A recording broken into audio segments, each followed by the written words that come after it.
اس انداز سے فاطمہ کی بارگاہ میں عزت اور احترام کا حامل ہے کہ حسین کی زیارت پر جانے والی مومنہ اگر عباس کے روضے کی زیارت نہیں کر رہی ہے تو فاطمہ زہرا اسے اپنی محفل میں اسے اٹھا رہی ہیں۔ بہت مشہور واقعہ ہے نا، بہت مشہور واقعہ ہے نا کہ ایک مومنہ کربلا معلیٰ کی زیارت کے لیے گئی۔ یہ آج کا واقعہ نہیں، یہ 1000 سال پہلے کی روایت ہے۔ کربلا معلیٰ کی زیارت کے لیے گئی ہے اور صبح سے لے کے رات تک جناب آقا حسین کی زری کو پکڑ کے وہیں بیٹھے روتی رہتی ہے، وہیں بیٹھے ہوئے ماتم کرتی رہتی ہے۔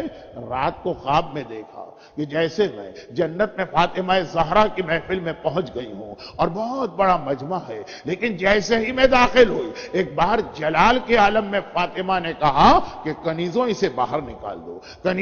کنیزوں اسے یہاں نہ آنے دو، اے قرآن جنت یہ اس کی جگہ نہیں ہے۔ گھبرا کے یہی ظاہرہ، یہی مومنہ جو خود خواب دیکھ رہی ہے وہ بتاتی ہے کہ میں نے فریاد کی کہ شہزادی آخر کیوں؟ میں آپ اور آپ کی معصوم اولاد کو ماننے والی ہوں، کہا اس لیے تجھے یہاں سے اٹھایا جا رہا کہ تو میرے بیٹے کی زیارت نہیں کرتی ہے۔ میں نے گھبرا کے کہا شہزادی میں تو فجر کی نماز سے لے کے عشاء کی نماز تک حرم سے قدم باہر نہیں نکالتی ہوں، ہر وقت آپ کے لال حسین کی زری کے سامنے بیٹھی رہتی ہوں۔ تو یہی جواب تو دیا تھا نا فاطمہ نے کہ میں اپنے بیٹے حسین کی بات نہیں کر رہی، میں اپنے لال عباس کی بات کر رہی ہوں جو عباس کی زیارت کو نہ جائے، اگر وہ حسین کی زیارت کو چلا بھی گیا فاطمہ زہرا اسے ظاہر ماننے کو تیار نہیں ہے۔ تو اے عباس تمہاری عظمت کے لیے اتنا ہی کافی ہے کہ زہرا نے نہ صرف یہ کہ تمہیں،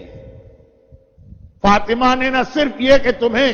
اپنا لال اور اپنا بیٹا اور اپنا فرزند اور اپنا تیسرا حسن قرار دیا، بلکہ تمہاری ولادت سے بھی بہت پہلے کی بات ہے۔ قبیلہ